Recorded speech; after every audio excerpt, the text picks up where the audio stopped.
দেখো ভাইয়া, এটা হচ্ছে নট গেট। নট গেটের এটা হচ্ছে লজিক গেট। নট গেটের ইনপুট যদি হয় এ, আউটপুট হয় তার বিপরীত এ নট। নট গেটের বর্তনী বা সার্কিট হচ্ছে ভিতরে থাকবে সুইচ, ভিতরে থাকবে সুইচ, কারণ এটা হচ্ছে বিপরীত। এটা খোলা থাকলেই জ্বলবে, আর লেগে দিলেই হচ্ছে আলো বন্ধ হয়ে যাবে। এটা হচ্ছে প্লাস পয়েন্ট, এটা হচ্ছে মাইনাস পয়েন্ট।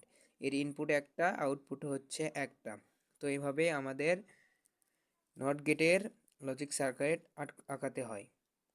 এখানে হচ্ছে বল, দেখো এখানে আছে হচ্ছে ইনপুট এ, আর আউটপুট পেয়েছি আমরা বিপরীত তার এ নট। যদি এখানে 1 পেতাম ইনপুট, তাহলে আউটপুট পেতাম আমরা 0, আর যদি এখানে ইনপুট 0 পেতাম তাহলে আউটপুট পেতাম আমরা 1।